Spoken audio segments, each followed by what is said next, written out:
Welcome to the table. Thank you. Is this Angel. the table? It is the table. It This is is. the table everyone's been talking about. Yes. They warned you about it. It's all the cameras. That's why it's The a, but table. it does have a light. It's quite a light. That's called a face saver.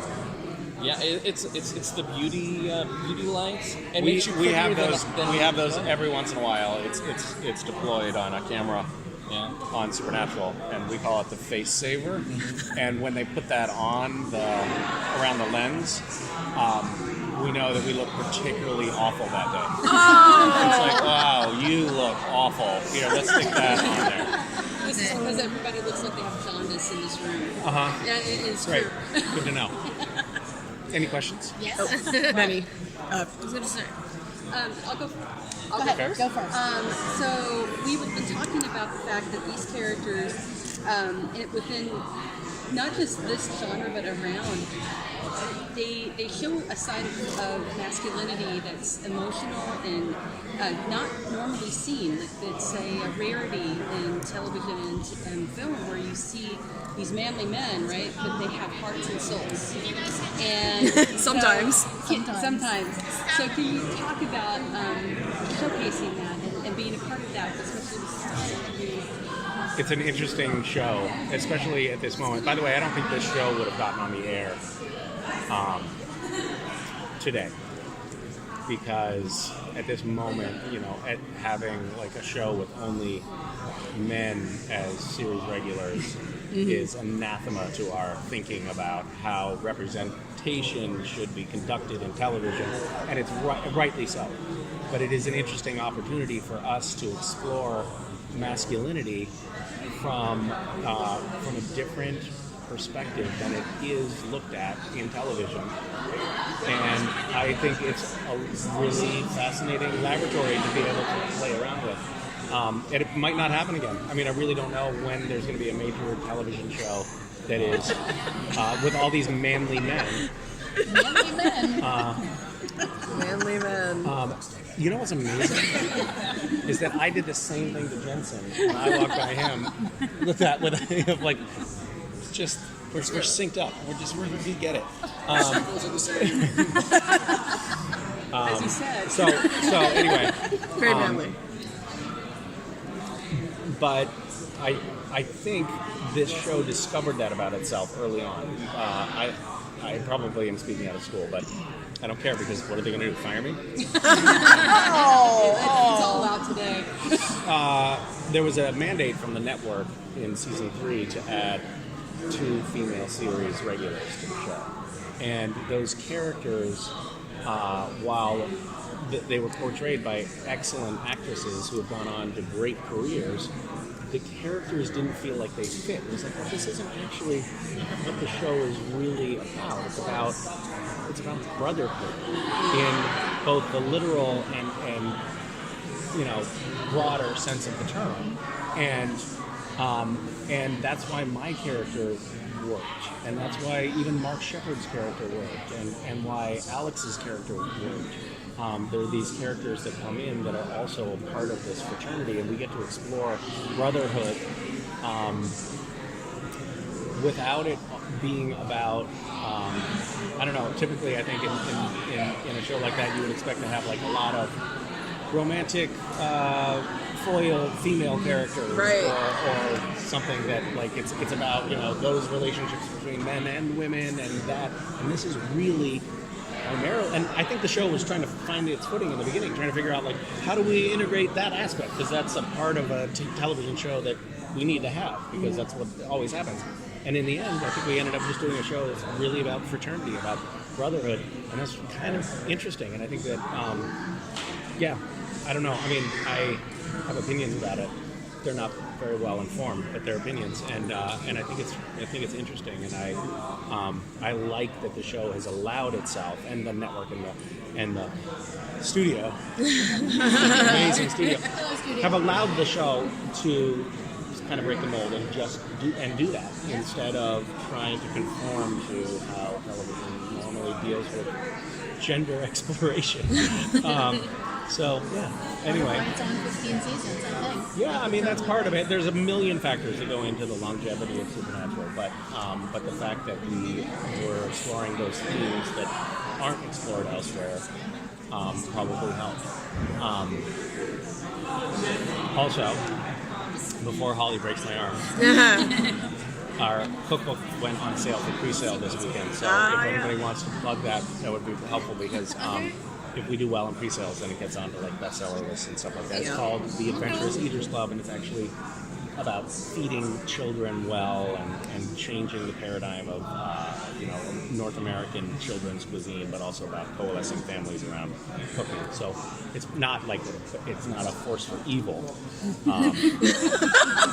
And thank you.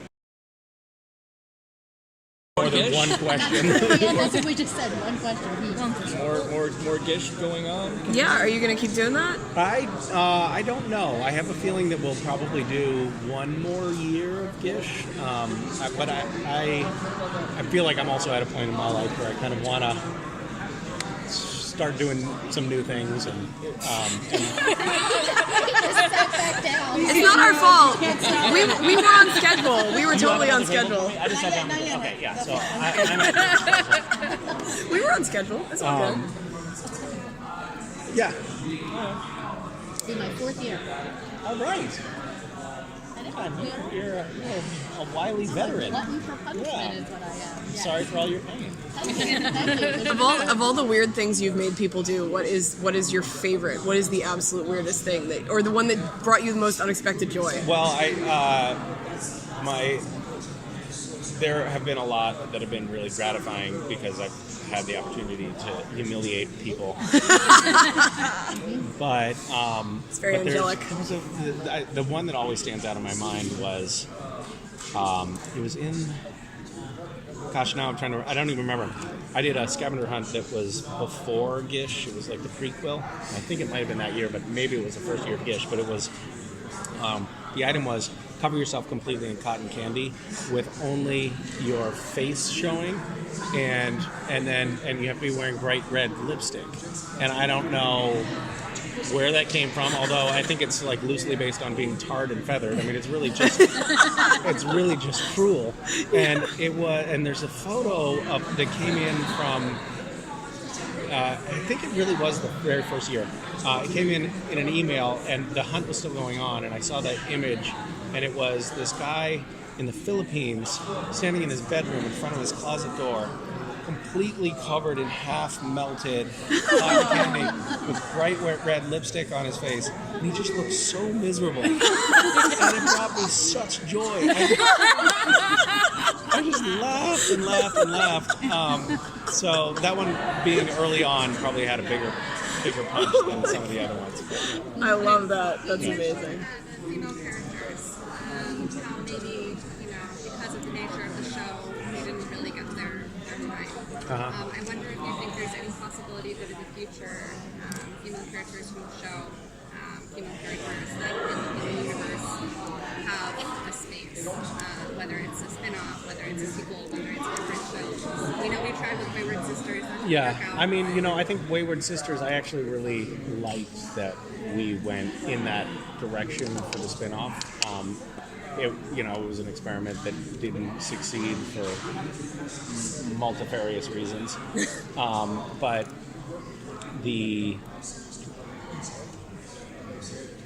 I think it's interesting to look at the female characters that have had longevity on the show, and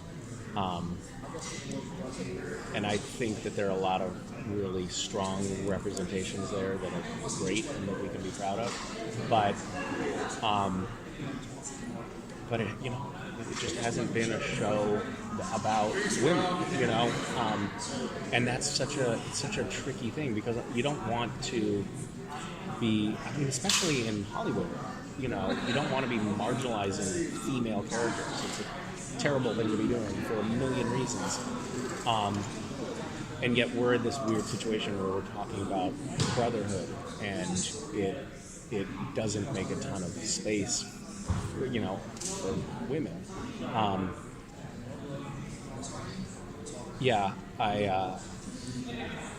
There's so many things like the average female character in a film that's made in Hollywood speaks something that has like something like 20% of the lines of dialogue of male characters. I mean, it's a terrible thing that happens in our industry. Never passes the Bechdel test. Yeah. Yeah, right. Yeah, the Bechdel test. We are we have miles to go as a culture in that department, and so it's something I think about with respect to the show, because I don't want to be a part of something that's perpetuating a problem, and yet I also feel like we have this weird loophole that's sticky and we still have to be careful about, but that the show is about brothers.